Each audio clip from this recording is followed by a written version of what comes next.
First of all, I'm gonna say good afternoon. We're gonna call the Bladen Community College Trustee Board meeting to order. Again, I want to thank you for just taking the moment to come in, the ones that's here, and I want to thank the ones that's online for being online. So going forward with that, again, I welcome you here. And I know that we're gonna have a good meeting tonight because I know the trustees is ready to go. It's up to help us have a great meeting. What can we do to help a student be successful? So you're welcome. With that, we have the ethnic awareness letter, and it reads, in accordance with the Government Ethics Act, it is the duty of every member of this committee to avoid both conflict of interest and appearance of a conflict. At this time, do we have any trustees with a conflict of interest going forward? Hearing none, thank you for that. And we have a roll call. I'm gonna call Ms. Hester to call the roll. Mr. Dennis Troy. Present. Ms. Mary Andrews. Here. Sam Benton. Ms. Sam Benton. Ray Britt, Here. Lillian Bryant. Lillian Bryant. Mr. Brian Campbell, Here. Mr. Bruce Dickerson, Here. Mr. Larry Hammond, Here. Mr. Ricky Limewan, Here. Mr. Hayes Petaway, Here. Mr. Joseph Rozier, Here. Whitley Ward, Yes. Mr. Riley Cluis. Thank you. Let the record show that we have a quorum, Ms. Hester. Yes, sir. And I thank you for the ones that I heard on is sitting in and the one that's on Zoom. It's just good to hear your voices. Appreciate that. Moving forward, we're gonna have the invocation. I'm gonna call on our commissioner, Mr. Britt. Give us an invocation. Let us pray, please. Father God, we thank you, Lord, tonight for another wonderful day that you just allowed us to live through. We thank you for the blessings, Father, that you've given us throughout life. Tonight, as we come forth, Father, to take care of business for our community college, we want to thank you for our staff, the students, and our trustees. Father, we pray that we do the right things for this school and for our community and the county. We ask you to go with us, lead, guide, and direct us, and give us the strength to do the things that are definitely needed in our community. But not only that, maybe we'll reach out and go beyond the bounds of our county to touch the lives of others and do the will of you. In Jesus' name we pray. Amen. Yeah, Mr. Britt, we certainly thank you for that prayer, and we thank you for the ones that's been going through some hard times, but you're in here tonight. Thank you for taking the opportunity to come in.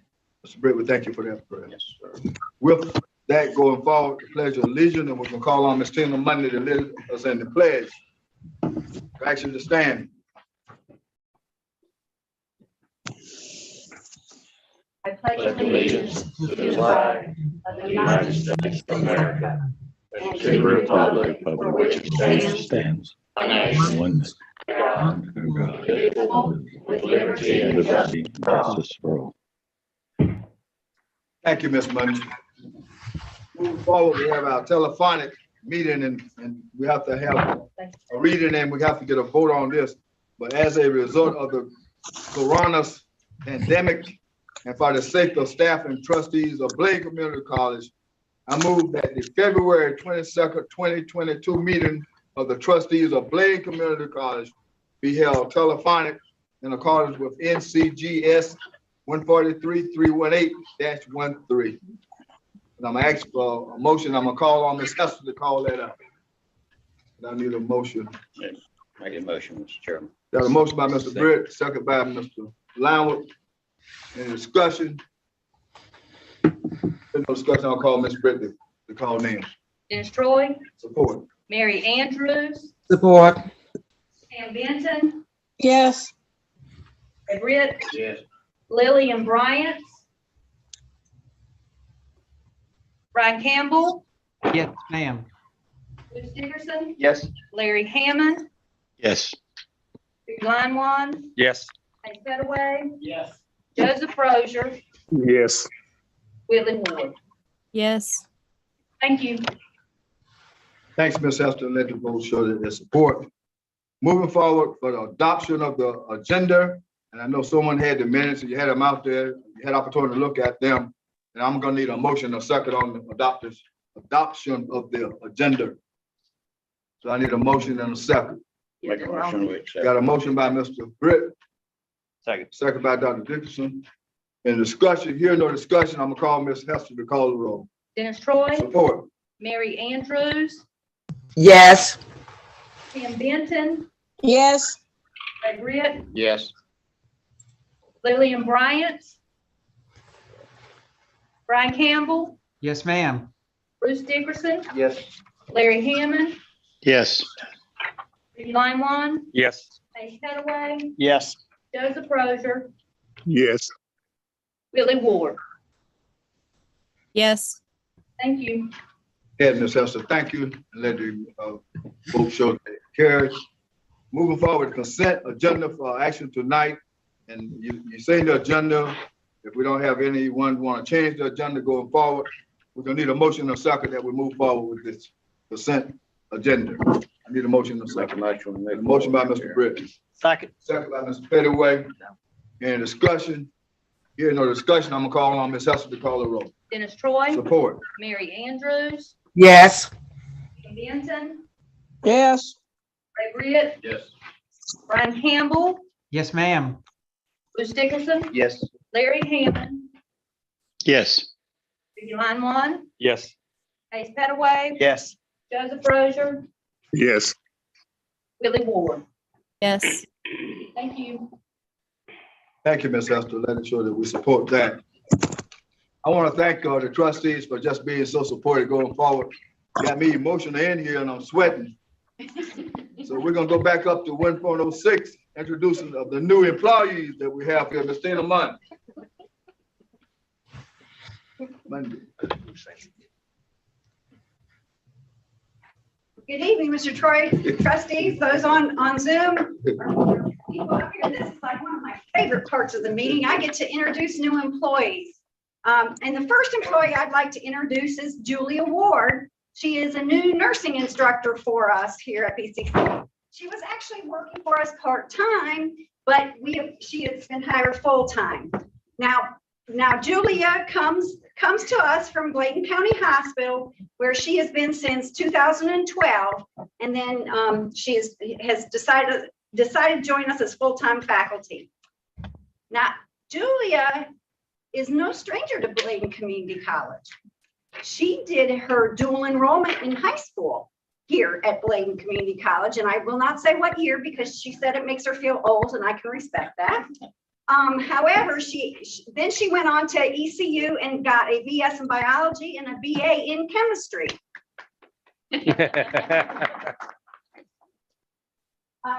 She received her BSN in 2011 and her MSN in nursing education in 2020. Julia likes to sew, garden, do crafts, painting, and of course, shopping. So Julia, I'll let you say a few words. Thank you for letting me be here. I started as adjunct faculty in 2020. After COVID hit, we needed to pull samples online. I really enjoyed being here. All the staff has been wonderful welcoming me. So when the full-time position came up, I applied and was so grateful to be given this opportunity to help encourage nursing students and help them learn from my experience. So thank you so much.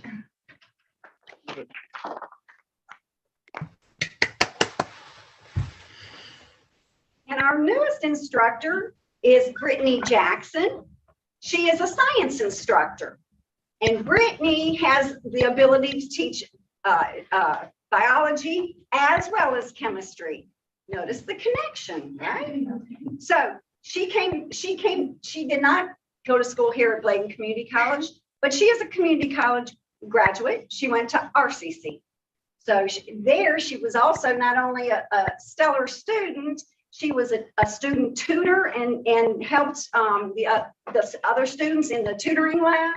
And she continued that work in helping her students there.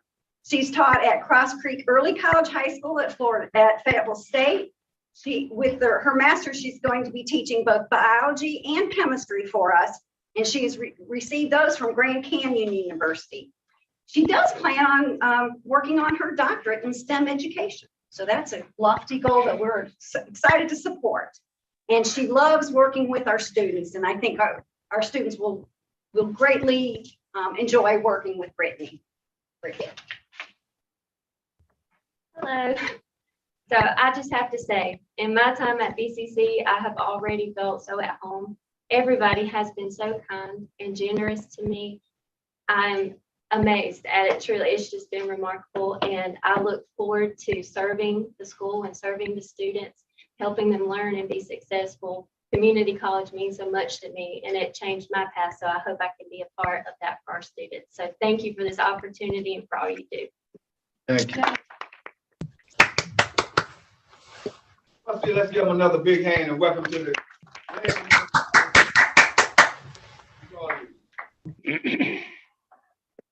Moving forward, we have our student government report. We have Mr. Riley Lewis, SGA president, And I think Mr. Barry Priest, so you gonna, I wait to start, let's do those students. there's something to come forward now, student government president.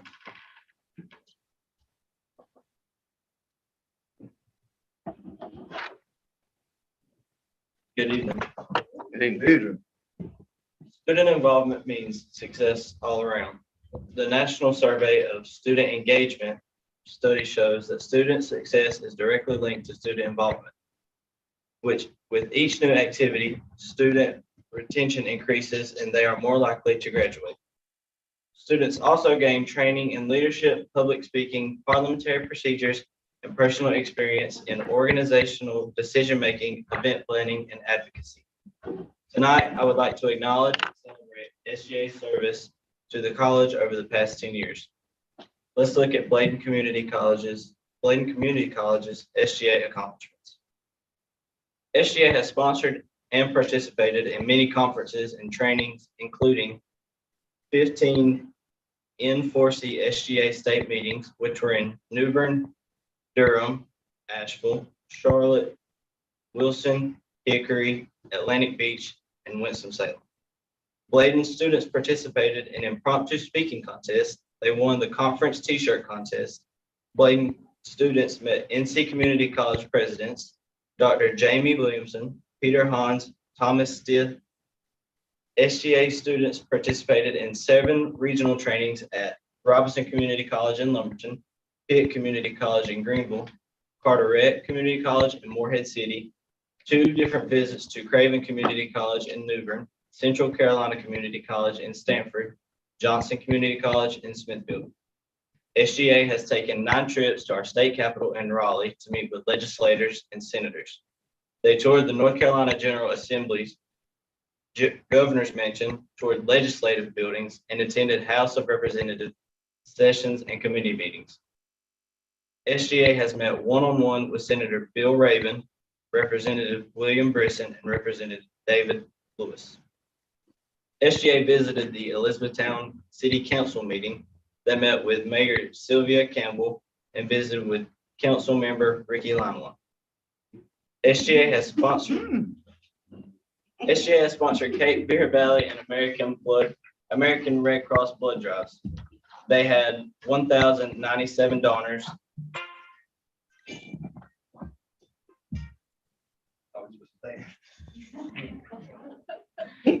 And total lives saved because of donations were 2,649. SGA also sponsored a bone marrow drive.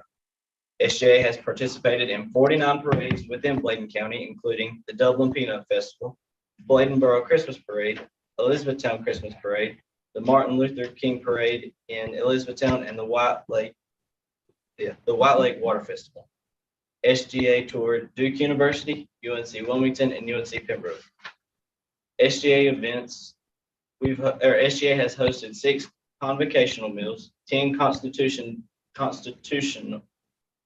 day events, including National Voter Registration, Virtual Constitutional Walking Tour of Philadelphia, Pennsylvania, Constitutional Game, Wheel of Fortune, and Which President Are You? SGA has participated in 20 etiquette workshops, 20 parliamentary procedure workshops, 15 leadership workshops, 5 coffee socials, what not to wear career fashion show, 3 ice cream socials. They hosted the Save a Life tour with guest speaker Brandon Stiles, sponsored 12 can drives, including the 2021 can drive, which collected 1,045 pounds of food for Bladen crisis assistance. SGA has hosted 4 toy drives, 5 coat drives, a scavenger hunt, mini holiday meals, 5 meals for BCC graduates, hosted breakfast with the BCC president, 8 club fairs, 2 back-to-school kickoffs, Operation Christmas Child, where they sponsored 12 children for Christmas. SGA has paid for BCC students to attend the Skills USA Conference. SGA purchased basketball uniforms for BCC basketball players, participated in Martin Luther King special campus programming. SGA sponsored a masquerade ball. SGA fundraised for United Way by hosting pizza sales, donut sales, and SGA has given campus tours for special guests and high school students. SGA also hosted 9 fall festivals, 9 spring flings. In 2019, SGA coordinated with 16 different agencies from across the state for a drunk driving awareness program.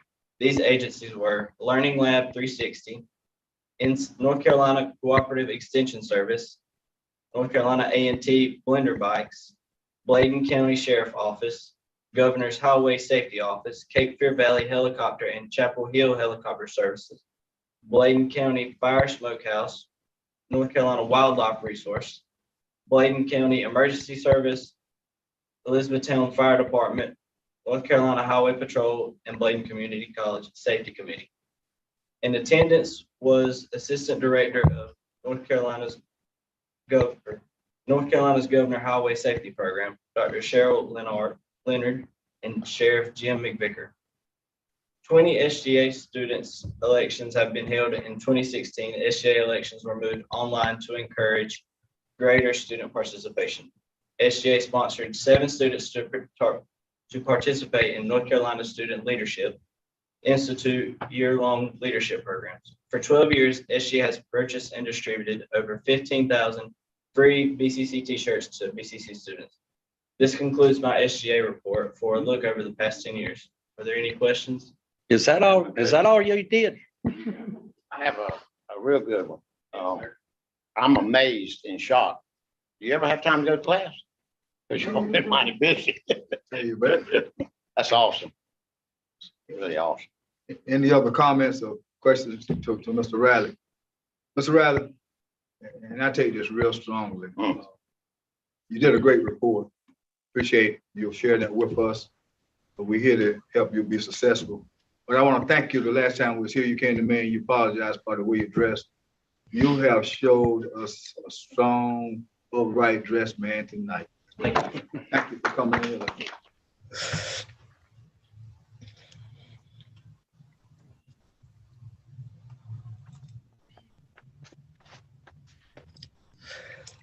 Thank you, Riley. And, I wanted to be able to give an opportunity to introduce, this is the best job in the world, be able to introduce our students. There's 3 other students. Riley, thank you for the report. Outstanding. Each year, about this time of year, we offer 2 nominees and an award winner for the college. And I'm going to introduce these individuals separately because there's 3 different folks I'd like to introduce you tonight. They're outstanding students, and that's why they were nominated by our faculty and staff, and then voted on by our deans and department chairs to be our representatives for first the Dallas Herring Award, which is an award that's modeled after Dallas Herring, which is the father of community colleges, and it's about overcoming barriers and obstacles and how the school helps a student achieve and taking students from where they are and getting them where they want to be. So first, I think Ms. Owens, Tanasia Owens, is via Zoom tonight, and I'd like to introduce you to her and give her a chance via Zoom to make a few comments for you. And I'm not in my station, so I'm going to try to pin her so I can do that. Ms. Owens, are you with us tonight? Yes, I'm here. Great. Okay. Are you ready for me to talk? Yes. Okay. Hi, everyone. My name is Tanasia Owens, and I am currently completing my 2nd semester as an associate degree nursing student at BCC. I chose this program of study after I developed a strong passion for nursing following my attainment of my nursing aid certificate in 2015. The bonds that I have built with my patients over the years have influenced me to further my education in order to provide an increased quality of care for all. Being that I have worked with all ages from pediatric to geriatric, I find that it is immensely important to obtain more knowledge in the healthcare profession in order to be successful. I'm the oldest of 8 children, and I will be the first in my family to receive a degree in nursing. So my goal is not only significant to me, but for my family as well. Once I complete my associate degree in nursing, I plan to continue my education to ultimately earn a master's degree in nursing and hopefully be a labor and delivery nurse. During my 1st semester, I gave birth to my 2nd child. and I was able to return to school promptly to continue my studies, but my finances were tight and it became increasingly hard to make ends meet. One of my instructors provided me with information on several campus resources to ease those burdens so I could focus on school. I have received campus scholarships, emergency funds, and food pantry supplies from BCC that have allowed me to obtain the required textbooks, instructional supplies, as well as gas. I commute from Charlotte, North Carolina to campus 3 times a week. So it's safe to say that I would not be able to continue the nursing program without this level of support from the faculty and staff of BCC.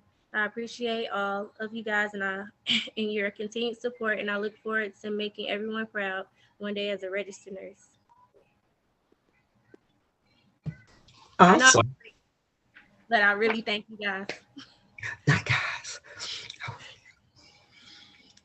Ms. Owens, we want to thank you. We know you have a busy schedule, and thank you for coming and being with us tonight via Zoom. 3 hours is a long way every week to drive 3 days a week. That's amazing that you do that. It just shows your will to succeed, and we applaud you for that. Thank you so much for being here with us. Thank you. Amen. Absolutely, Mr. Trustees, we thank you for your commitment, Ms. Owens. Stay strong out there. That's from the trustees of Bladen Community College. Trustees want to say anything, you got a comment you want to make? We thank you. I thank you.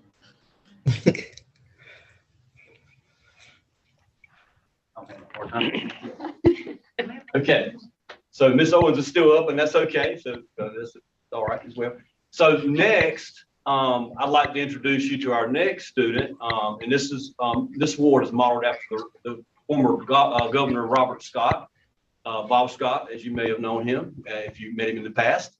And this award is a nominee that we place forth again by our faculty, nominated on by the deans, department chairs, to represent us in student leadership.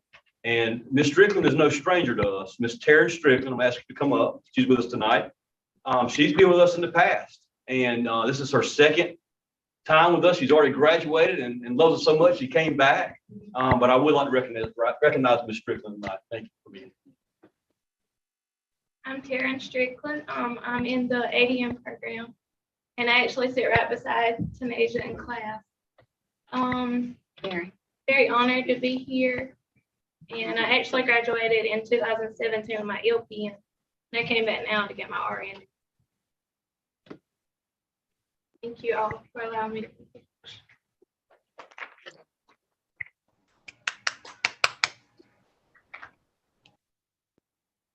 Good evening.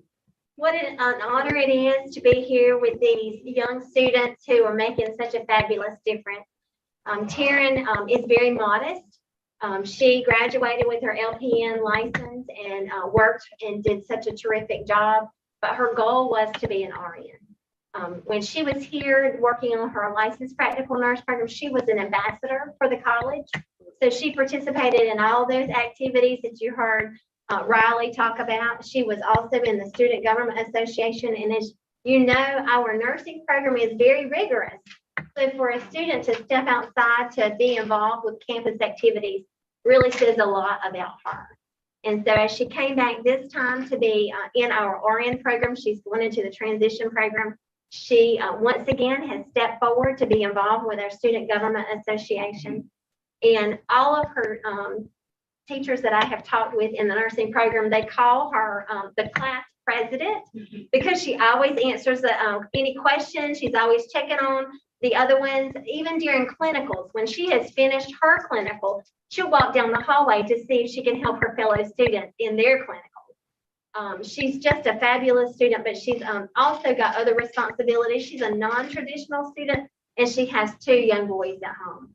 So we're just very proud of you, Taryn. We're very excited that you chose to come back here for our registered nurse program, and I have no doubt that you're going to be successful no matter where you go. Thank you.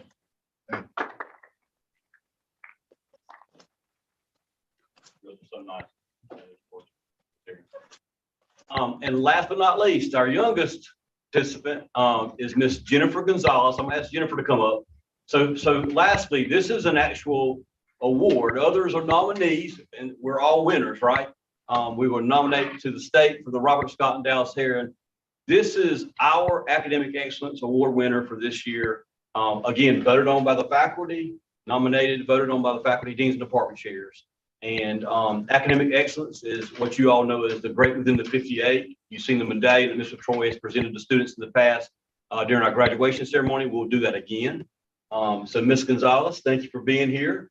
Ms. Gonzalez can tell you a little bit about herself as well. And she's a high school student taking our college transfer program. Ms. Gonzalez. Good evening, everyone. No. My name is Jennifer Gonzalez. I'm in the CCP program. I'm currently at West Bladen High School. So I'm a high school student taking college courses for college credit. I'm going to be graduating high school with an associate's degree in arts. And I'm planning on going to East Carolina University for nursing, a bachelor's in nursing degree. And one of the most important things that I learned from the CCP program was definitely time management. Being a high school student, taking college courses, also having a part-time job is a lot on my plate. So time management is definitely something important that I learned with the program. And I'm very honored to be receiving this award in front of everyone here. And yeah, thank you.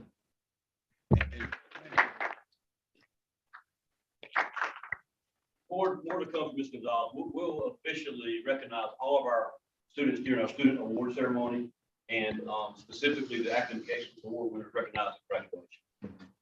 You'll see more of this. Thank you. Do we have any comments from our trustees? Another pirate getting on board. I like that. You got a lot of party people around here. This is Whitley. If I could just commend Yes. all of these ladies. They're juggling a lot of things. They're working part-time, they're going to school, they're raising kids, commuting. You guys are amazing. I'm very impressed. So congratulations. Yes. Let's give them another big hand.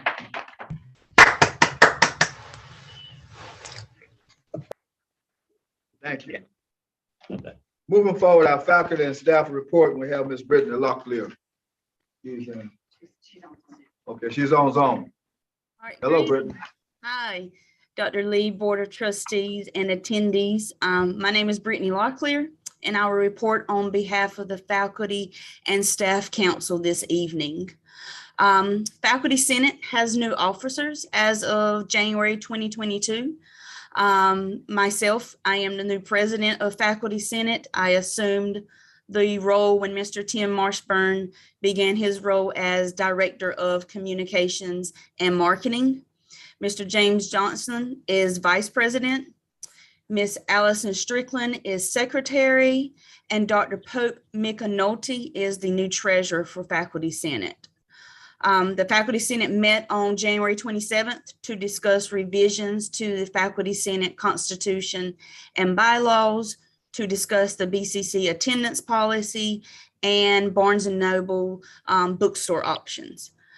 The faculty have a Zoom meeting scheduled for tomorrow, the 23rd at 12:30 with Mr. Rob Heller, the Director of Strategic Partnerships with Barnes & Noble, for further discussion of the first day complete and virtual option for the partnership with Barnes & Noble. And all faculty have been invited to attend the meeting via Zoom, schedule per meeting. The faculty would like to extend a special thanks to Dr. Lee and the Board of Trustees for the approval of the bonuses for the faculty received in our December paychecks. Faculty members assisted with Full Steam Ahead on Tuesday, February 15th, which was sponsored by Heating, Air Conditioning, Refrigeration, and Green Technology. We had approximately 24 school-aged children in grades 5 through 8 who participated and were able to build solar-powered fans. The next Full Steam Ahead will be a combination event with a focus on agribusiness and carpentry, with the inclusion of community partnerships coming on BCC campus, and more information will come out in the next few weeks via social media. As Ms. Mundy said, Ms. Brittany Jackson has joined the science department as a new biology and chemistry instructor. She has been assisting in the science labs and classrooms for biology and chemistry. In addition, Mrs. Jackson is available for face-to-face tutoring for our BCC students in the LEC, which is a need that we were able to fill with Mrs. Jackson. Students now have an option to have a face-to-face tutor instead of being virtually via Upswing. So we're very, very gracious to have her in our company. Faculty Senate held a meet and greet for Dr. Horton on Wednesday, February 16th, and the Faculty Senate officers were able to provide a light lunch for all attendees, and faculty were given the opportunity for a question and answer session with Dr. Horton. Our students are actively engaged in the different program areas on campus. If you follow any of the social media, Facebook, Instagram, Mr. Marshburn has been putting up a lot of different photos, videos of our students. Just this week, he was able to visit Miss Locklear King's anatomy and physiology class. They were dissecting pig hearts, which went really well with February since it's American Heart Association month. Mr. Green's EMS students have been volunteering for Mr. Villegas's phlebotomy class so that those students can practice their blood draws on live human specimens in preparation for work in the field.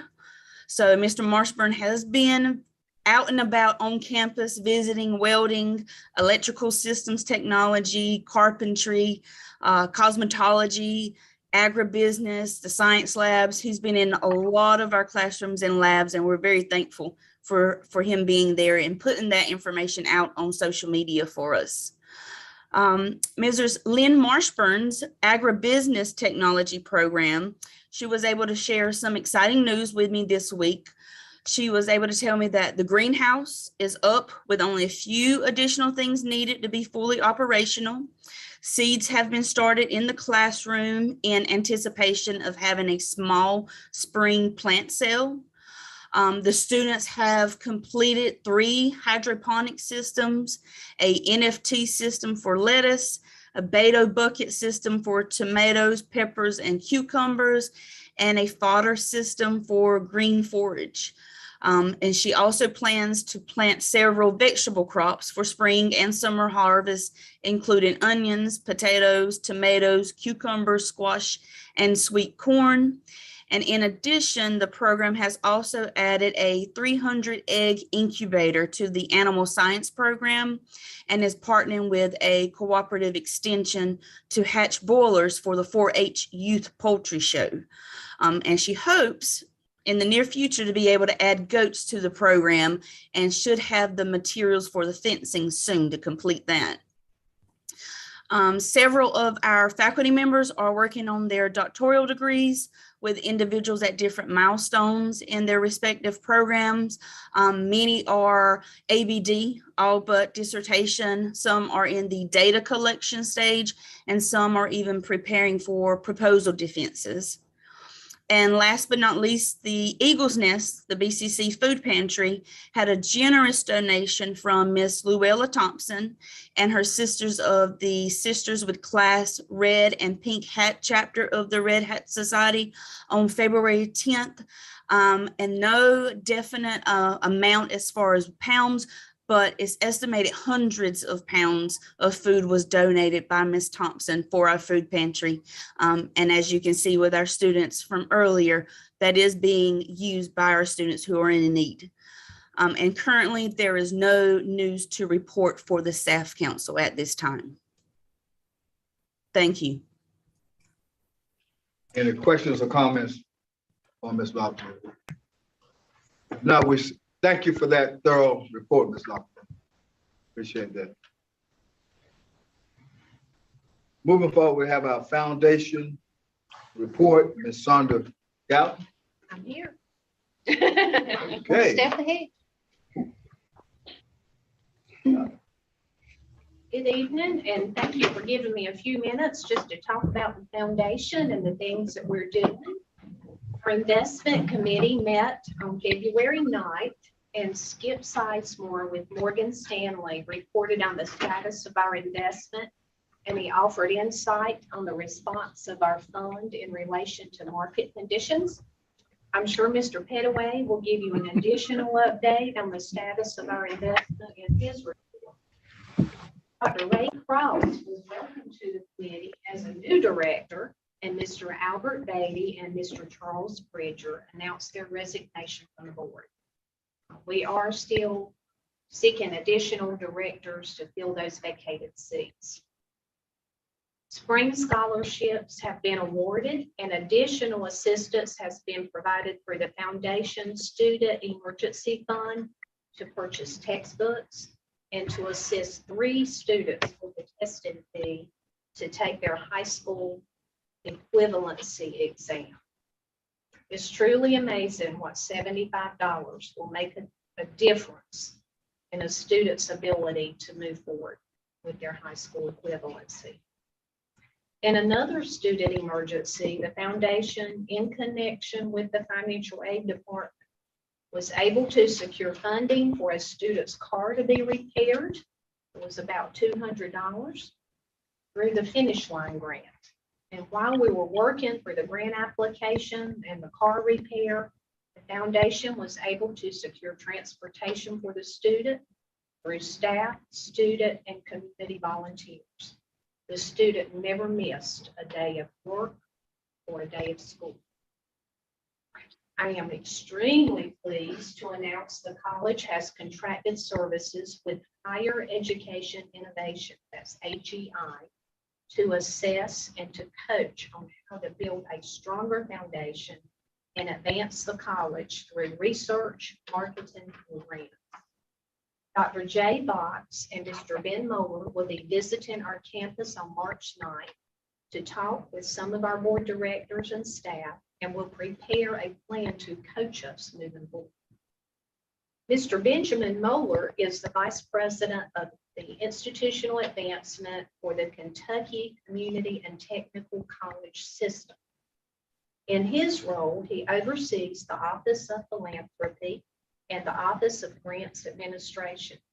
He also serves as the Executive Director of the Kentucky Community and Technical College System Foundation Incorporated. He is a certified fundraising executive and has earned the Advanced Certified Fundraising Executive credential, and he currently serves on their board at Cleveland.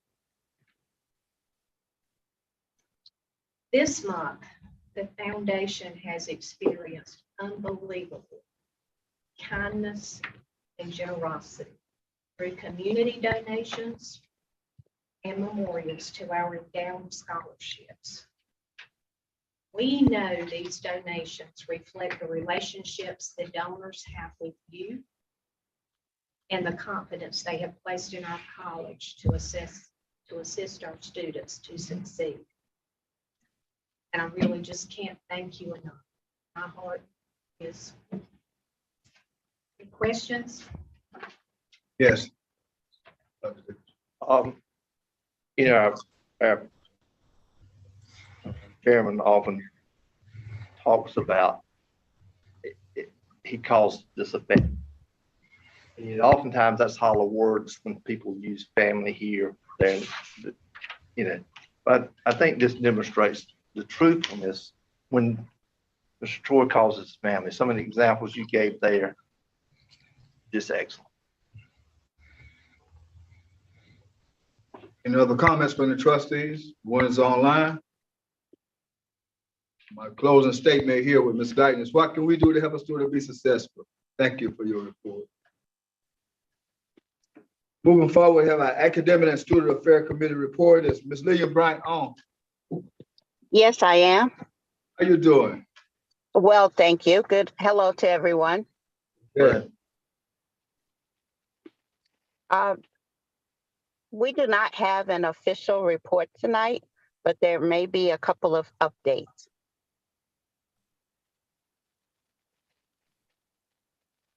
So Ms. Bryant and I texted a little bit before the meeting, and just as a quick follow-up, our SACS report has been submitted. Remember last time we talked about it, 250 plus pages and over 1,300. pieces of evidence. I think some blood, sweat, and tears went into it as well. And it is on the way to Georgia. We tried to mail it on Monday. Turns out the post office was closed. So we were up bright and early and ready when it opened today. So that's done. And I think you've all had an opportunity to meet Dr. Horton, but she is almost a whole month into her job. And she's back here behind me, and we'll certainly be working with Ms. Bryant in the future with us. Thank you, Dr. Lee. Any other comments from the trustees? Trustees, the one online, can y'all hear us all right? Are y'all hearing us okay? Yes. Yes. Thank you, Ms. Bryant.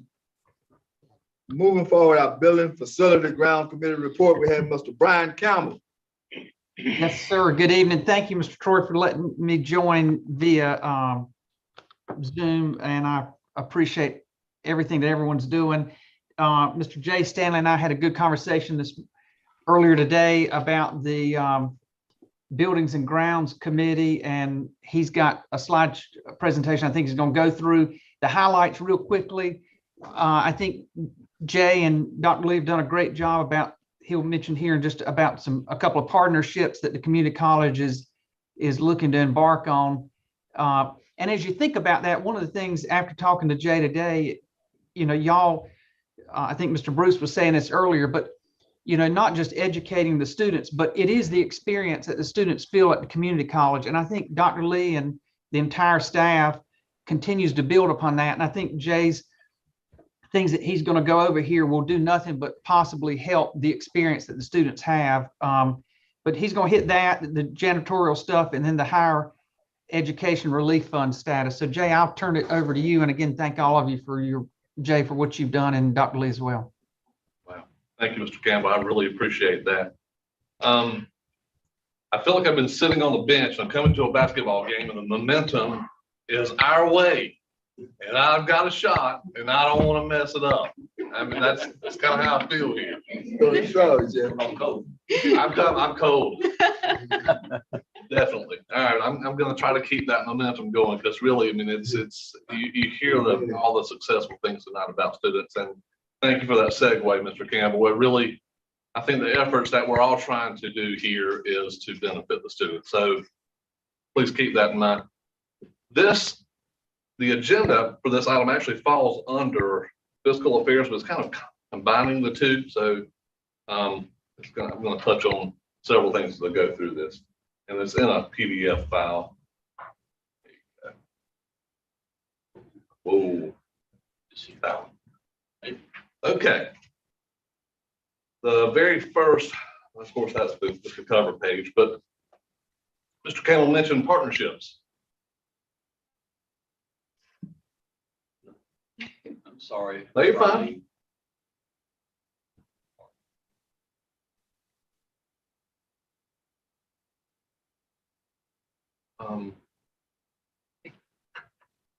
You could just go to 75%. It's fine. There you go. Okay, very first partnership that I'm excited about, I hope everyone else is excited about, is the idea of the coffee shop. We've talked about that in the past, but we have someone, I guess, a business here in Elizabethtown interested in coming to Bladen Community College. It's Barefoot Brew. They're ready to start a barista. Is that right? Okay. Hey, depending on where you're going. Well, they're ready to start a coffee shop, I guess, here at Bladen Community College and our cafe area downstairs in the library. Very excited about that. They indicate no need to test the market here. They're ready to start. I think they actually served some coffee sometime back out of a trailer, whatever they have set up for that. And I think it went very well. I think with that, they're ready to take off. And I think right now we're working through the contract. I'm actually supposed to be talking with those folks very soon. We haven't even looked at commissions or anything like that yet. We're just so excited that they're willing to come to campus. That's, I think it's just a win. Go ahead to the next slide there. The next item, when pigs fly, we had a food truck here today that was extremely popular for folks on campus. I went over about noon and I heard the line was very lengthy. I heard today that we served 160, roughly 160 people. Some of those folks ordered multiple plates. So they served over 200 meals. I heard they ran out of food.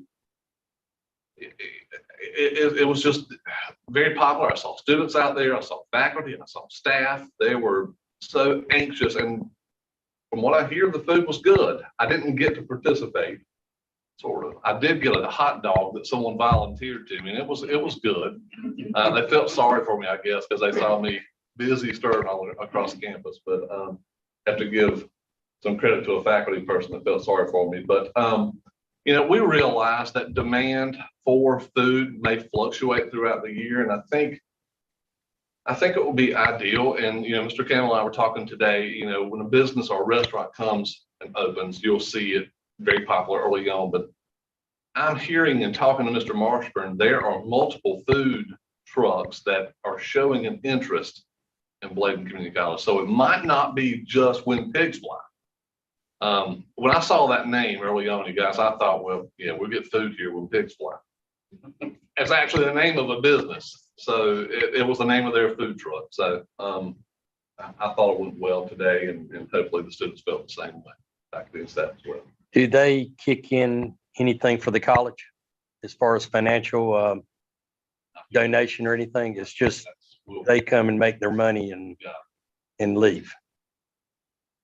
We may work through some of those things. I would think so. Okay.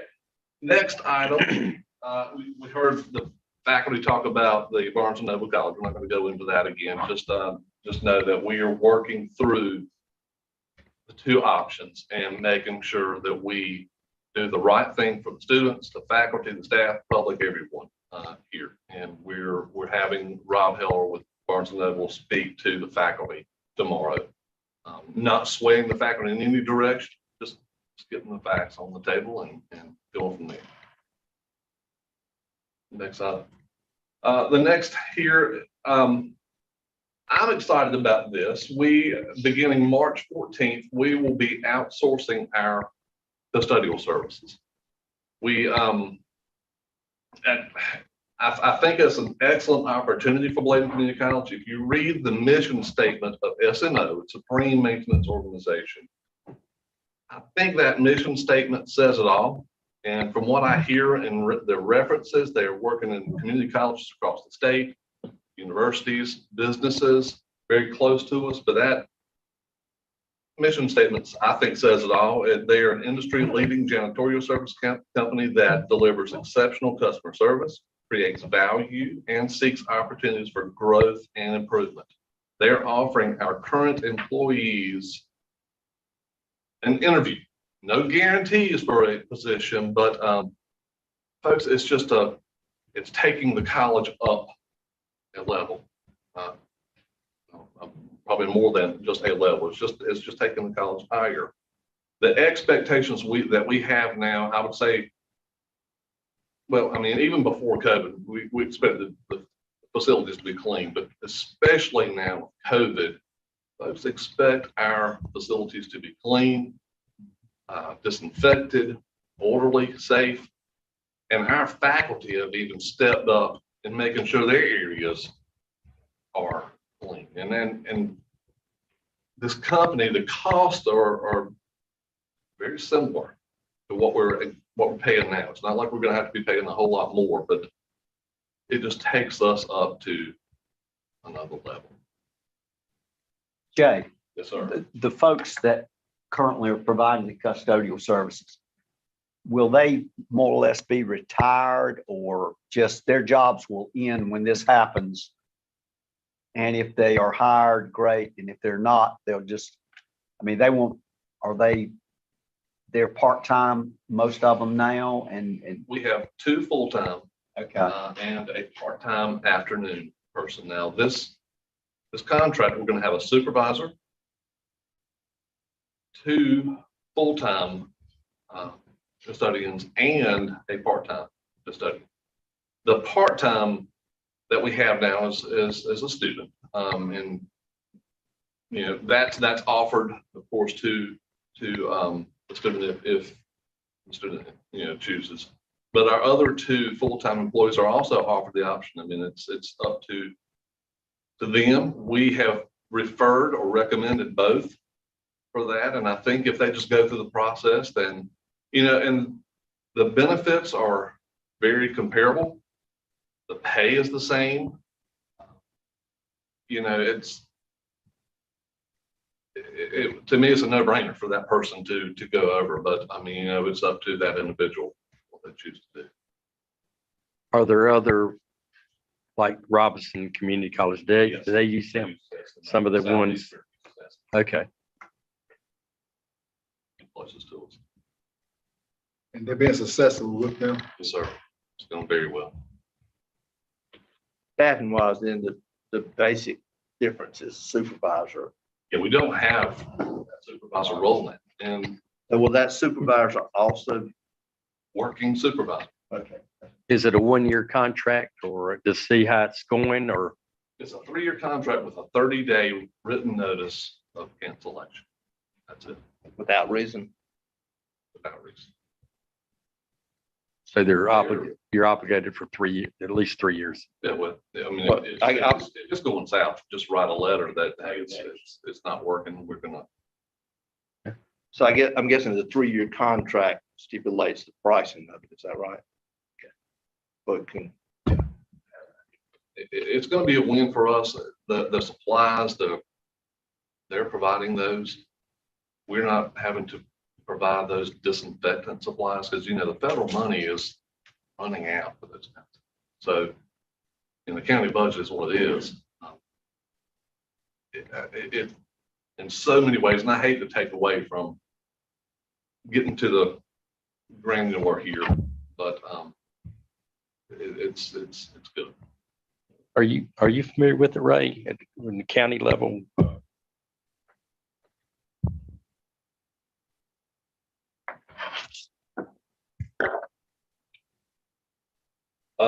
Other partnership, we have just completed this.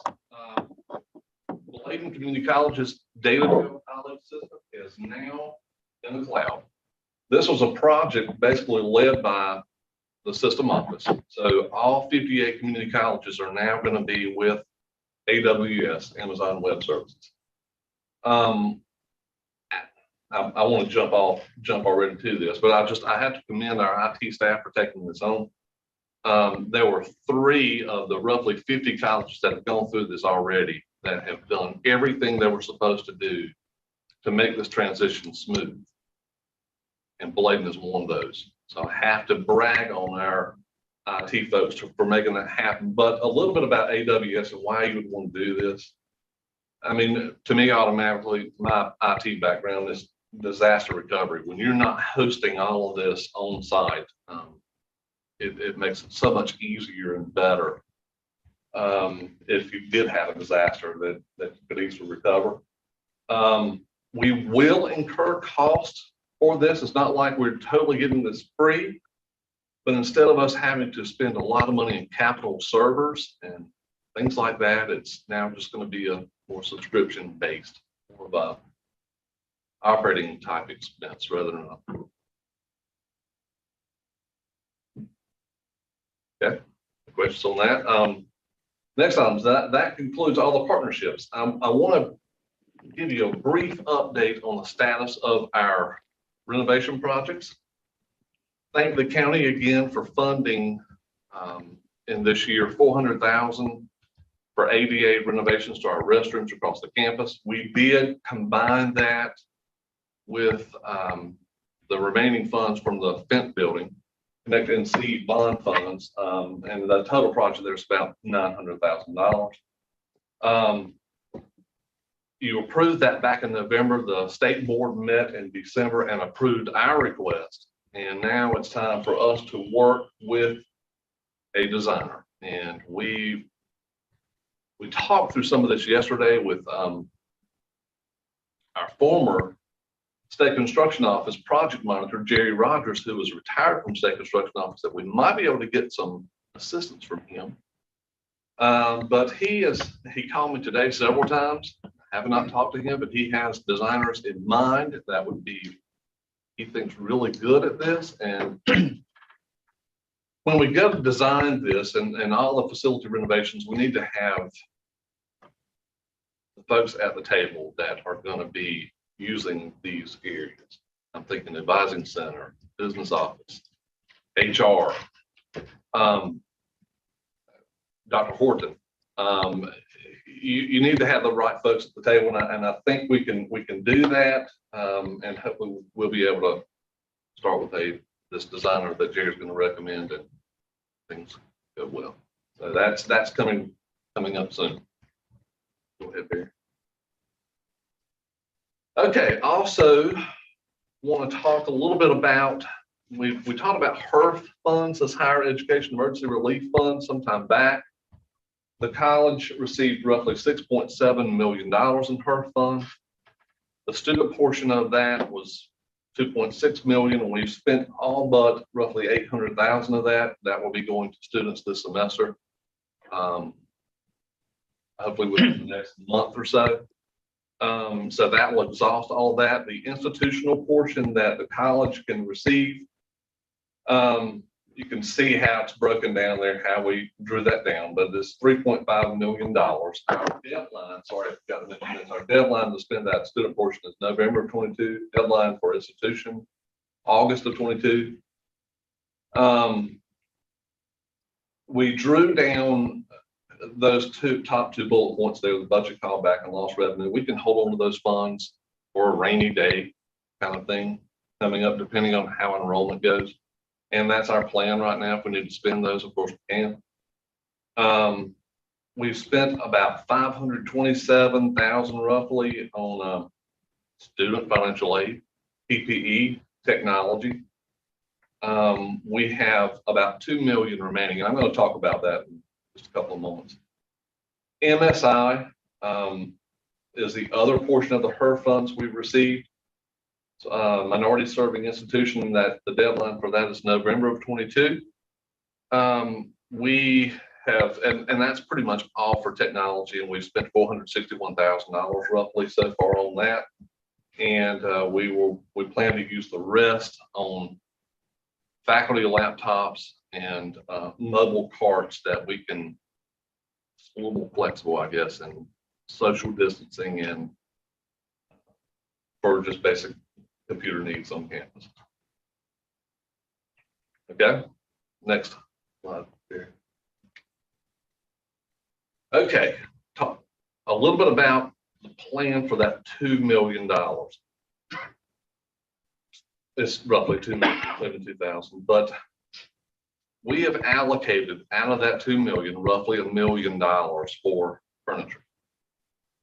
We are replacing furniture in all the classrooms, really, in buildings 1, 3, 14, and 20. If you remember 14 is the Fenton building. We basically got hand-me-down furniture from Fayetteville Tech, Wake Tech, if you remember at the time. This furniture that we're getting to comply with the federal guidelines here has to be able to be moved. So it's going to be on wheels.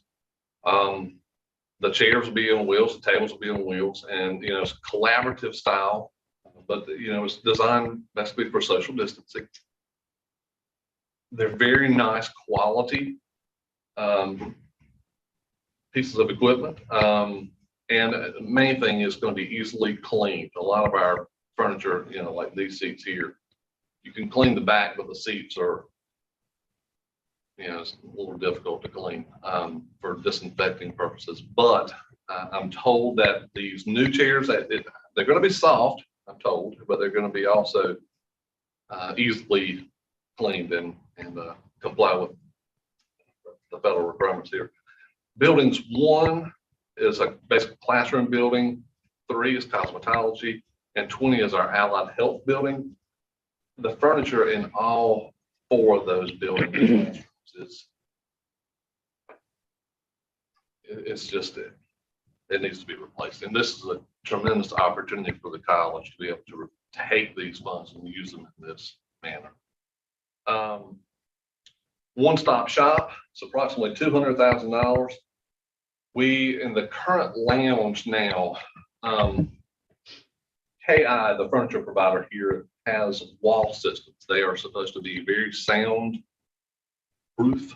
walls that we're going to be installing over there. We may have to do some lighting and HVAC work behind the scenes, but we're going to be creating offices for our entire business office staff to be this part of this one-stop shop idea, to have the business office, student services, financial aid, everyone under one roof, so that we can serve that student that comes in off the street, and we can have that student registered, paid, everything done when they leave the building. Yeah, it's a small amount for the boardroom furniture, but part of the idea of moving, I think the boardroom up here was it's a larger area. Social distancing for the boardroom. It's $44,000 for the boardroom furniture. Not only has been so good with this, the furniture, I feel like it's going to have that executive feel to a certain extent, but it's going to be very functional. We have a board meeting once a month, and this room is used every day,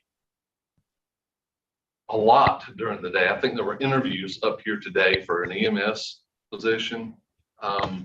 So it's going to be functional for multiple purposes, but also have that board room. The other areas here, I'm not going to talk about much in detail, but the Advising Center, Learning Enhancement Center, we're trying to create some quiet spaces for students to learn, to study. We don't really have that. And we have some opportunities, I think, in the library itself. We cafe type furniture for the coffee shop, possibly some walls and maybe something for the Barnes and Noble. Businesses coming to campus that will be in the library. So some opportunities there. Go ahead, Barry. Last three items here. We have allocated $500,000 for welding booths. And this is under the umbrella of improving ventilation. Our current welding booths, we have some new instructors this year they've told me they just haven't seen this since the 70s and 80s. We're just behind. And to create that feeling why students would want to come here, and I would say welding is one of our star programs, I guess. This is a huge opportunity here that we wouldn't have otherwise. $500,000 allocated towards, and it's just the equipment. There are going to be 30 welding booths. There will be some renovations with this, some electrical requirements, some duct work and lighting changes. We're working through some funding there. But again, these pictures were from other colleges all around us. I mean, so we're competing for those students. We want to give them a reason here to come to Bladen Community College. We don't want that student coming to this area that looks like.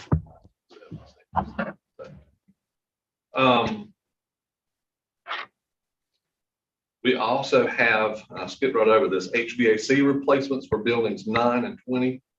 The building 9 is our auditorium. We have 3 units on that building.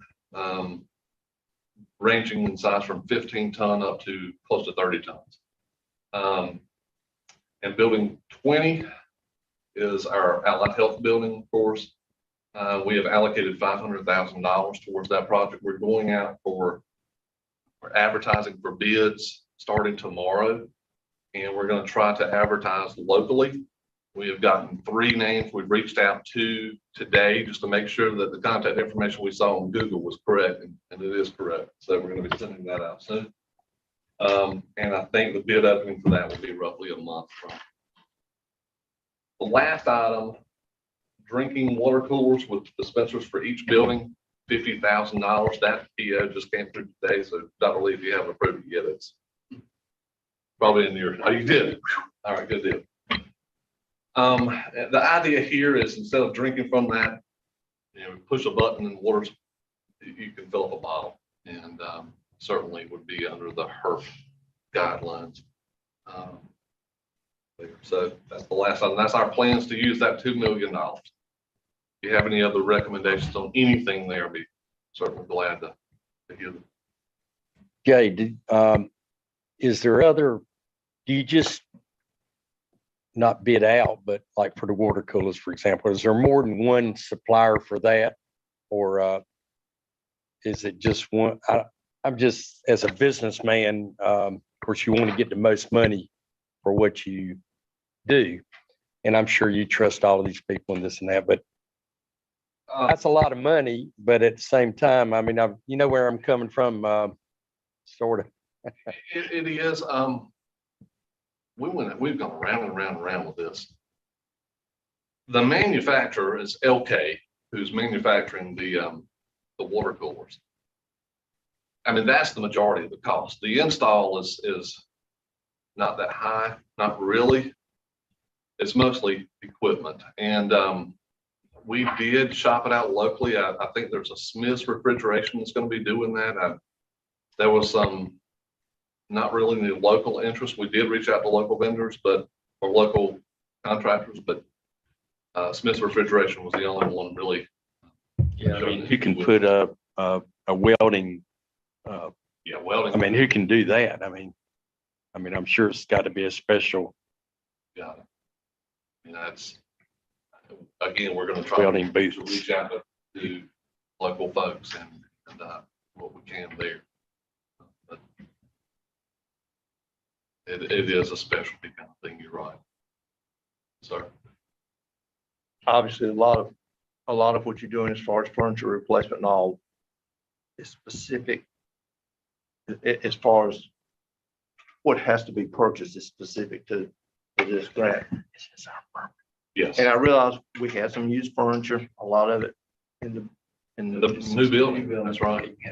But yeah, furniture like this and all, are there other places that the college can use these for, or if not, are there things, that maybe the county has used for that would, let's just say, to us, that might help them with. I think so. I mean, Yes, I guess I'm asking, what are the plans for? Some of the furniture that we have, but I'm not saying not all of it's not usable. Some of the furniture that we have is going to be functional in another area. And the type furniture that we receive from Wake Tech, for example, were computer desks, tables that were desktop computers that folks aren't using. So we do have a computer lab over here with older furniture. We're going to use some of it, and then there are other agencies, the county, of course, and that we can reach out to. We will also advertise this to other community colleges in the state that may be in the same boat that we may need that. So, but we'll follow that process and all.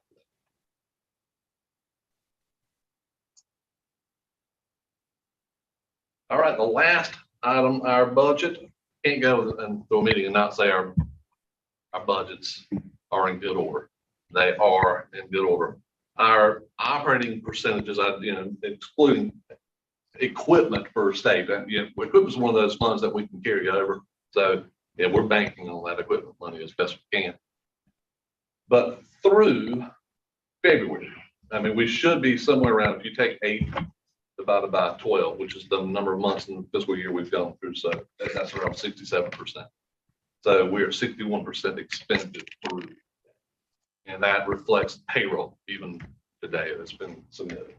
County is slightly closer to that 67%. We know that it happens every year. We're right there at it every single year. We'll probably spend every dime of that county money. So we're right at 64%. So we have a little 3% there to wiggle room. Not a whole lot, but we do have that. Oh, that's fine. And Jay, then Barry's done. You're on the tail end of the heating bill. You're on the tail end of the high of having to heat so much, and coming into some months where your energy costs should be less. institutional funds, good order. Last thing I want to say is we are having a meeting with facilities, building, grounds. It's time for the budget proposal for the 22-23 year. So we're going to be putting our heads together, working on that. Chief Financial I'm sure they Officer. want to see you, James. Yeah, I don't want to see them. Jay, our Chief Financial Officer, you're saying that we are good and in order with our budget. Let's reflect that. Thank you. Thank you. Any other questions or comments for Jay? Well, thank you, Judge. Thank you. Moving forward with our financial committee report, we have our Vice Chair, Mr. Hayes Pettaway. Anybody been watching the news? The markets are spooked. There's no question. Ukraine, the situation in Ukraine is dominating the news, I think, and it may get worse as far as how the market reacts. Energy costs are going up. I think we're going to see, higher gas prices, at least for a while.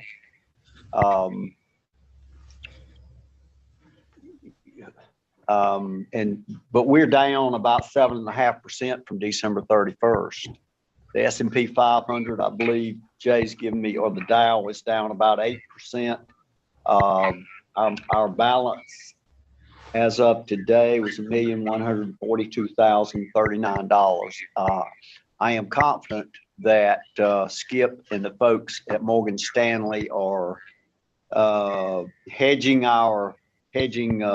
and doing everything they can to reduce volatility. But as I've said before, a rising ocean floats all boats, and a falling tide sinks all boats. Some of them sink worse than others. And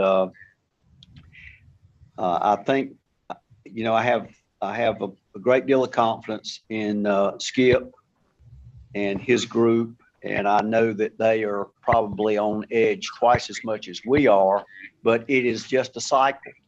And I don't know where the market ended today. It was way down at one time and then had started back. Bruce or Ricky, how much was it down? The NASDAQ was down about 150. Okay. I didn't catch the Dow. Okay. Well, I've got. The oil stocks were up. Jay says it was down 1.42% today, the Dow. So, but anyway, we may see a period through the remainder of this year that, a lot momentum means so much. And over the last 3 years, the momentum has just been strong. Even we've had the little blips, and then the market would react, go back up. And now we're throwing in the situation with Ukraine and the impact on all the countries, all of the civilized countries. So we're gonna, it's a time to be concerned, but you don't jump out. I'm sure there are people right now that are saying, "Oh my gosh, we need to be in cash, put everything in cash." I think that's the biggest mistake you can make, because then you miss all the opportunity when things kind of reconcile and start back up, and they happen quickly in a lot of cases. So I think, we're in good shape. It's part of the market cycle. It's part of being an investor. You expect this, and I'm sure, and Skip kind of alluded to that when he was here. I think, until we see some stability in that situation in Ukraine, we'll continue to see a lot of volatility. Thank you, Hayes. We appreciate that. We appreciate you sharing with us about where we're at with Morgan Stanley. I'm glad we considered them. That's my take. Mr. Chairman, I'll take a 7% loss anytime from December to now. So I think he's pretty diversified, and that's a pretty good report as far as I'm concerned. Of course, the next month is going to be the tough one. Thank you, Mr. Lamb. Do we have any other comments from trustees out there on Zoom or in the house? Thank you for that. Moving forward, we have our president report. Boy, I tell you what, back up. I'm so excited, trustee. See, I know, Out there, Mary, out there, we have our personnel report. Mary Dixon, where you at? yes, trustee, I know why you're excited, but I'll tell you after the meeting. We're gonna have Miss Monday to talk about the biennial personnel report. Thank you. Thank you, Ms. Andrews.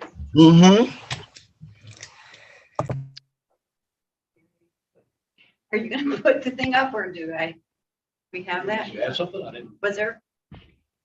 So our, this is our biannual personnel report from September 1st through January 31st, 2020. Our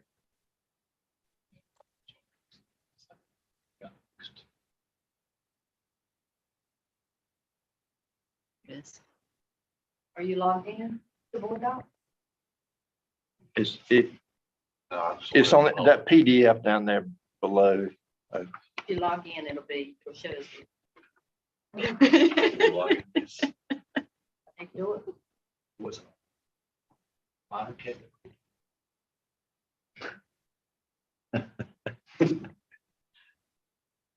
I will know though if the thing goes off. I've talked too long. Thank you.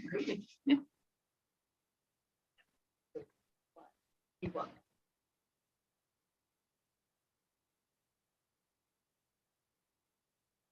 Here it is. Here we go. So at our full-time number of full-time employees as of last report was 98. We had 6 separations of retirement. We had, and 5 of those were retirements, and 1 of the separations was just they went to another employer. And we have 5 new employees. So our total of full-time employees as of January 31st, 2020 is 97. We had full-time job postings since September 1st, 2021. We had 15 job postings, and we filled 7 of those job postings. A couple of those job postings we have re-advertised, and they are currently getting ready to be, they're at the screening process, and they are being reviewed, and they will have interviews. And so currently we are at 97 employees. And I think we're holding with the unknown of what the economy is going to do, keeping pretty steady. As we do our one college model, we're reorganizing as people are retiring and switching positions. We are reviewing those very diligently, looking at opportunities that we can improve our efficiencies, and we can do things better, we can do things smarter, and trying to serve our students in better, easier ways for our students to get to our faculty and our staff and our services that we offer here at Bladen Community College. And as we're going through this, we are getting input from our employees. We're asking them, how can we do things better? How can we serve our students better? And I think it's really been a really good exercise as we review job descriptions and get input from our employees. It's really been very nice. Any questions or comments? So do we have 8 positions that we need to fill, or are some of those being consolidated? Some of those are being consolidated or being changed. You know, we may, just because we had a position, and I'm trying to think, just because we had an administrative assistant position over here, does it necessarily need to be filled as an administrative assistant? You know, those positions truly have changed. You know, more of those kind of positions are doing data entry and things like that, not the traditional administrative assistant. So we're looking at those positions and looking at the opportunities if we can do it more efficiently to help service the services that we provide.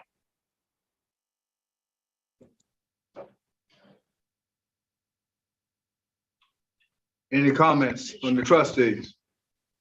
Ms. Monday, will again thank you for that great report.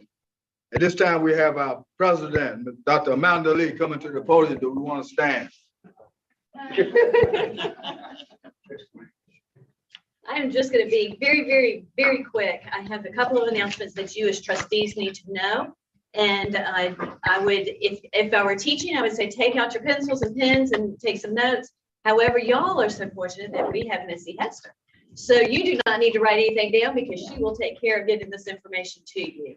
So do know, Friday night, we have the EDC Bladen Blooming Casino night. If you're interested in going as a guest at the college, please let me or Missy know. The date snuck up on us. I'm sorry, I'm just getting this information to you, but we would love. Well, is the college going to provide chips and as you know the money for me to gamble with? You're maybe not. You're already in charge of over a couple $1 million of foundation money, Hayes. What more do you want?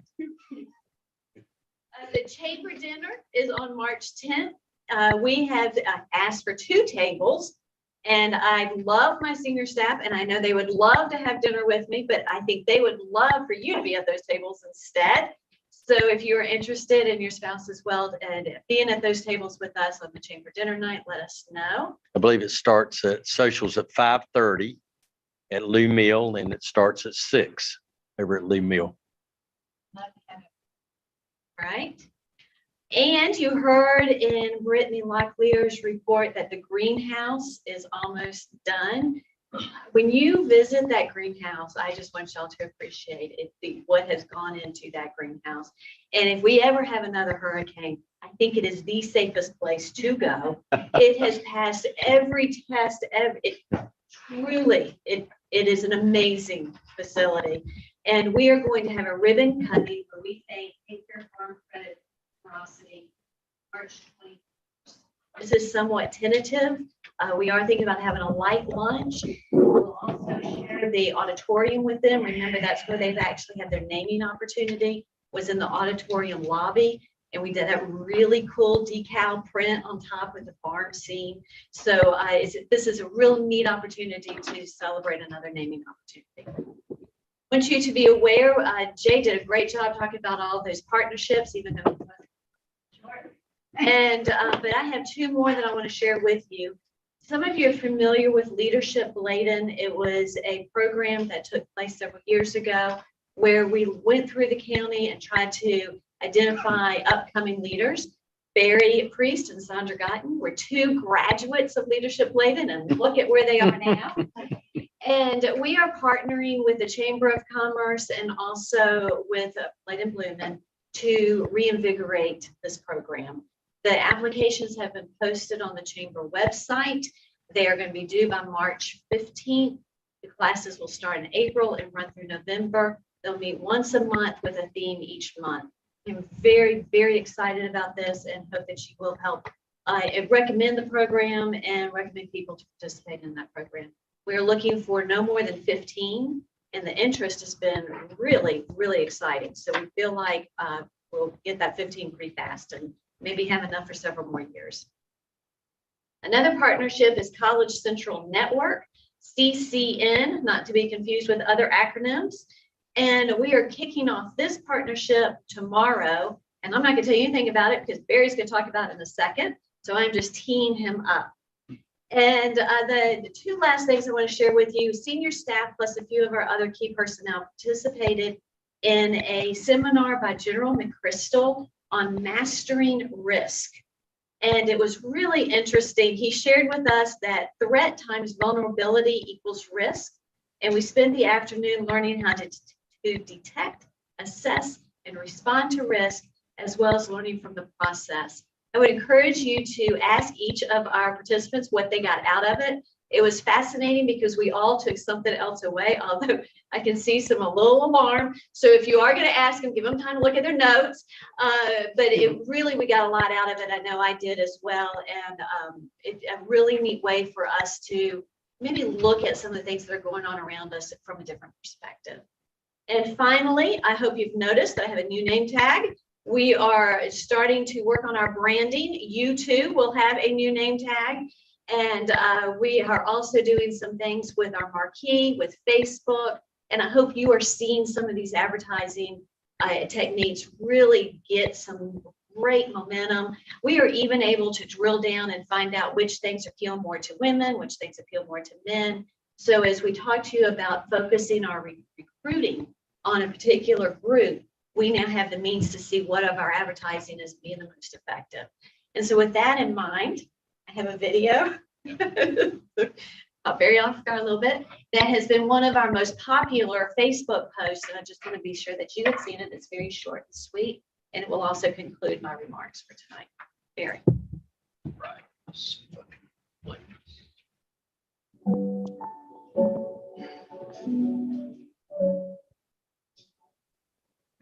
My name is Rolinda Lee Molas. I am a recipient of the J.B. Priest Jr. Memorial Agricultural Endowment Scholarship. With the scholarship, it has shown me that agriculture is still alive in our county today. It has helped me financially to continue to work in my studies and be able to graduate with an associate's degree in agribusiness technology.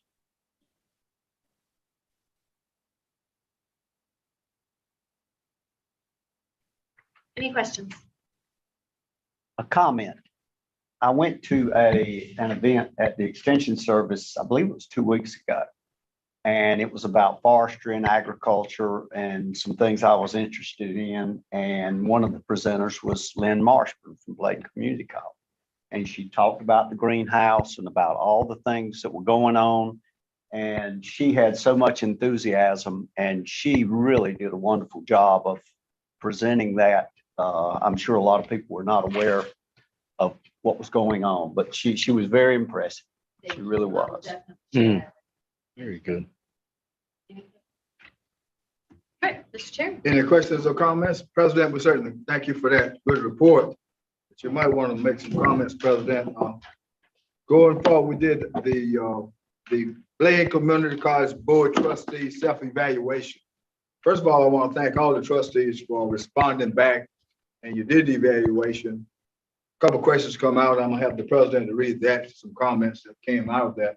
But overall, she got a real good report from the evaluation report that we sent in. With that, I'm asking the president that if you want to read some of those comments that came back. Yeah, with us. Sure. So as just a quick recap, this is a requirement that you have to evaluate yourselves on an annual basis. And I believe this is maybe the third time that we've done this.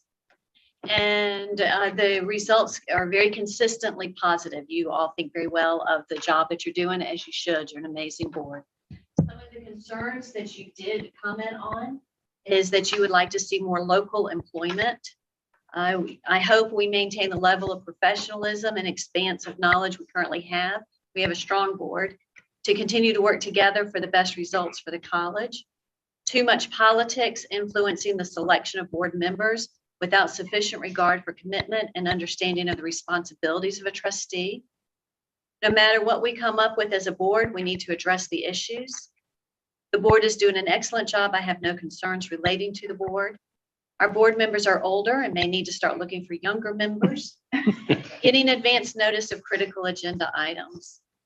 And Mr. Chairman, if it's all right with you, I'd like to move to the strengths that were noted. Yes. All right. And so on a positive note, you all said that diversity plus good businessmen that know how to manage different problems that may appear. Lots of experience on our board. The cohesiveness. The board has a diverse group of professional backgrounds that allows for perspective that is representative of our diverse community needs and considerations. Diversity is the common goal of helping the college succeed. Our board is composed of members from diverse professional backgrounds, which enhances our decision-making. We work closely together and respect the opinions of others. assisting the president and its staff to be the best it can be for students at Bladen Community College. Commitment to the community and college, fully understand the importance of improving educational opportunities for all and influence in the community. We work together and respect each other's opinions. Members value each other's opinions regarding all matters concerning the college. A diverse group, all members keep the best interest of the college at the forefront of all decision-making. Board members respect each board member's ideas and suggestions. And again, someone said cohesiveness. Thanks, President.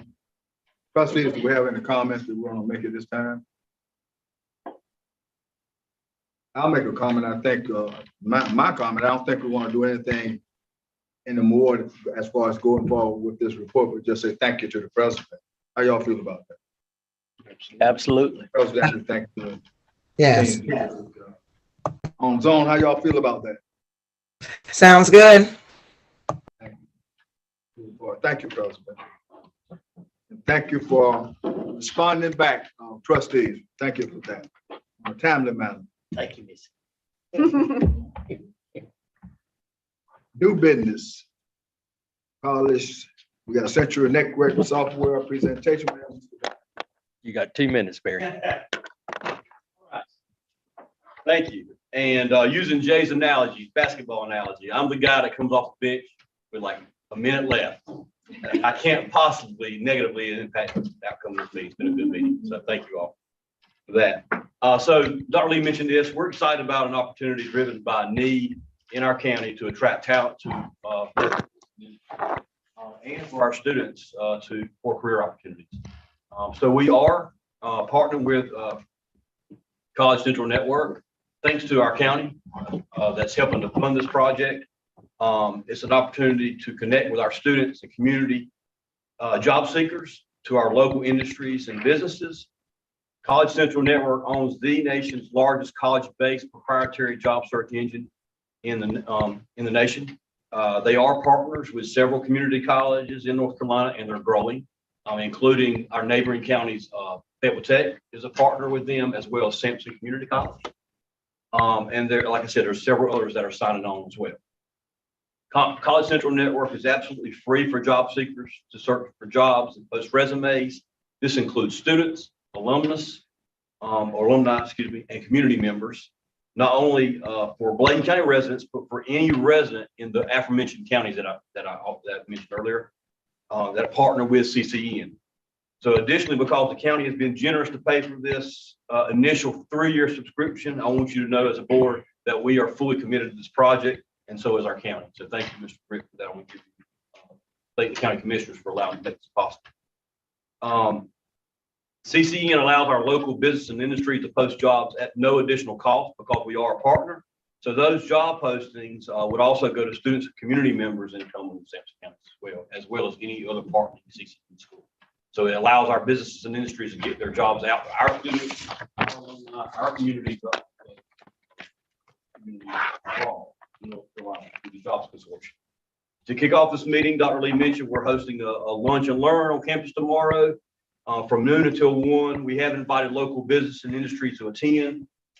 Invitations were sent by our Economic Development Commission, I think, / Bladen Blooming now. Lunch will be provided by Mr. Hustis. We have secured CCN's national sales manager to be with us tomorrow via Zoom. Joy Miller is her name. And she's there to showcase the advantages for our employers of using this service. Mr. Jason Springer will be hosting a how-to session to show the HR professionals how to easily post jobs on the platform. And we have also invited Fort Bragg's Transition and Military Department and Heroes for Hire to join us because we would like for them to use this platform to attract some of the transition and military folks to our county as well. So that's also a plus. I like Ms. Monday to show a graphic. It's a share screen there. Yes. And if you kind of scroll to the right, and by the way, Mr. Marshall, which is in the back, did this beautiful graphic, these beautiful graphics. These are all separate graphics. It didn't quite make the print in time. You could highlight or make it larger there. This one here, the one on the right. Were you able to do that? Very right. Yeah. Probably grab it and drag it across Just wanted to show that. So you can see there, this is for the employers to help market it, so to give them the benefits of using this, but it uses Best Match Central because we match candidates to the positions that are open in the county. So this is just a showcase that we'll have handouts for tomorrow for the employers to show the work that we're doing to market it. You can close that down. I just wanted to show them some of that material. The things that we're committed to as a college, number one, uploading our student population to the database at least twice per semester, all promotional materials, ongoing and additional training and hands-on support for employers through Ms. Mundy. Tina Mundy is going to be our local representative for our employers to make sure that they have what they need in training for training purposes, posting their jobs. Support for our students through Mr. Jason Springer, to make sure our students know about this service, to roll it out, to make sure our community is involved as well. And not related to the software, we want to be responsive to the needs of our community. So far, we've uploaded 1,212 student invitations. That was just last week without a lot of, without any Bladen County participation at this time. But we have 26 students already registered, 3 community members, and 1 alumnus. I'm using that word, I know. There are 270 January jobs posted on the Jobs Consortium, 292 jobs that have been posted in February through this growing consortium. And with the help of our Bladen County employers, much more in March. So we're looking to expand that as well. We will offer a big push to register more of our students once we get our local employers on board. That's my report. I hope it was quick enough. Any questions? Any comment, Mr. Brittney? Barry, I represent the commissioners on the Bladen's Blooming Board, and we met today for a couple of hours or so. There is 1,500 job openings in Bladen County right now. 800 being in Smithfield, 700 in others. That's a serious problem. A super opportunity, as we all know, for this college, and we all try hard. We know we do. But I call shots like they are. I tell it like it is. Sometimes that's not accepted well. But we have to get the attention of our parents with kids in high school. When you sit there in meetings that I'm in all the time, and people pressure you. Today, I was late to Bladen Blooming because I had a man that was new to our area, but he was a senior. And he was saying we need higher paying industry. I agree. I thought a lot different prior to being a commissioner, but our situation is this. When we've had a company that wanted to hire a machinist, they needed 30. A company wanted to come here a couple of years ago. When you go to East and West Bladen, and the company is going to start at $30 an hour, and you can't get one student to come out here and learn free, because we have the capability here to teach anything that is needed for any industry, free. The money's available. And you can't attract it.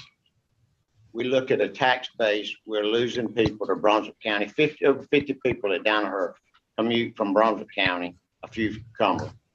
But affordable housing and a 42 to 44 mil tax base versus our 82. That's a problem. But how do you change that? You got to have the skilled labor to get the better companies that want to locate here that will allow us to make more money, to buy more expensive houses, to lower your tax rate. And that's pretty simple economics. Just do the dots. But it will start at home. The college has got good foundation, good teachers, professors. Our school board is super, in my opinion, got good teachers and good principals. But we got to get the attention of parents. I personally feel 3 generations has failed by not pushing and encouraging our students. None of us want to lose our kids to go out of town to seek better employment. But to get the better employment, we got to have those kids to be willing to come here and get the education so we can attract the industry. We have industry that wants to come, we don't seek you anymore because you don't have the personnel for it. You don't have to staff it. And I'm just being honest with you. You got to start there before we can change any other. And that's part of our strategic plan that we'll be working on. But we got a long way to go, but I think we can do it. But identifying and accepting the facts, that's just what we face. And that's real. That's real. A lot of you know it. And but that's where we're at. If somebody, like there's 30 jobs with the machinery, how long would it take Bladen Community College to train these people? Would it be 2 years? Would it be one semester, 2 semesters? No, I think a semester or so in some of them, to be honest with you. And this is where, and we're willing to do this. We can do anything. And all that's been presented. Ray, I think you hit on a lot of it. It's reaching back high school, and I'd say even go back further to the middle schools. But back, started around the time of No Child Left Behind, and each state reacted to what the federal requirements were. And in North Carolina, that became, we almost challenged everyone into a college prep type of academics for their high school from the state. I agree. And Bruce, I think it became the thing that, you know, you're not going to be successful unless you go to a 4-year college. That caused a lot of people to drop out because that weren't going to college, and it caused, it began or reinforced maybe what was already there, the concept of unless you go to a 4-year college, you hadn't done what you need to do. And that's never been the case, and it's more and more it's not the case now. And I think we have to get, like you're talking about, with the parents, community, or whomever,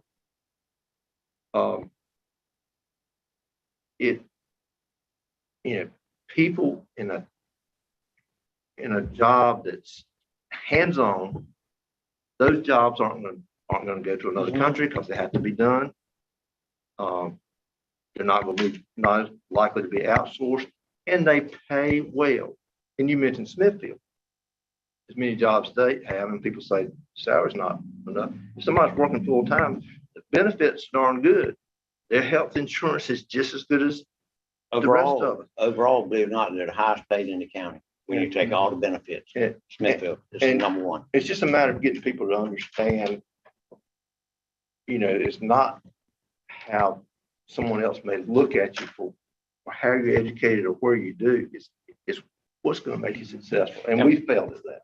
And my concern is we're recognized as the third fastest growing state in the nation. And our county in the last 30 years or so has lost 6,000 people. And they're coming to North Carolina, and they will continue to come. And that's why we've accepted the fact, hoping this strategic plan is going to help us, because it's not just the 9 commissioners. It's about all of us getting involved. And that's why we've done it this way. And we tried to pick, and I think Dr. Lee and others that's on it, we've tried to get people to get involved. Number one, that wanted to be on it. Number two, in each department, people with the knowledge and the educational background to be a big influence to help make it different. And I think the involvement of everybody pulling and working together and being real and honest, like I said, accepting the fact this is where we're at right now, and that we are determined to make it work. And we're holding ourselves accountable to make it work. And I think that's going to make a big difference. And but being real is the problem, because they're going to come and we're missing the boat by not being prepared to get our share of the growth. But we're a super county, a beautiful county. We're the mother county, and we take it perfect. And I think we all in here do. But we just have to buckle down and admit our mistakes, if there is any, and I'm sure we have all. I've had mine, but and work together to try to make it work. But believe me, the commissioners, I mean, we're in it to the end, and we'll do what we can with your money and your knowledge and ability to help us. We don't know it all. We need you. Yeah. This is an area where I think we got to step out of the box. I appreciate Mr. Brittney mentioning that. And I'll add this right here. I went to DC on the 2 hours on. I went to DC, and it had something to do with the National Legislature Summit. And I had opportunity to meet with Mr. Tillers and Burrow. And they're talking just like Mr. Britt talking. The question I asked, they won't fund a community college unless you go 1 or 2 years and you come out and you have a job. That's what they're talking about, having a job. I taught that 2 years ago. The question I asked, what job do you think we need to be working on? I can go back to my college and tell the president that we need to establish that at the campus. He couldn't tell me. Now we know the data tells us these things out here, but what can we do as trustees to help a student be successful? That's what we got to look at. He mentioned health care. What do you mean health care? I mean the nurses program. We got so many. I mean, where we at with that? Can we create another course for nurses? They're telling us that's what we got to do to be successful as we community college going forward. So it's some things we got to do too on what we're talking about. That's my comment. And I'll share some of that with you, President. I brought some paperwork back. But it's what can we do as trustees to make the school successful, to meet our business folks? And when we narrowed it down to the final 10 applicants for the president's position, I think we'll all have to admit and agree the number one word was trade, trade, trade from every one of them. That we need more trade, and we need more trade. That's what's that. We got a president here ready to go, and we got faculty and staff ready to move forward. Do we have any other comments from the trustees in reference to tonight's meeting that you want to say before Ricky called for adjournment? I just want to say, I'll try to say it without getting emotional, but my community college family has really stepped up.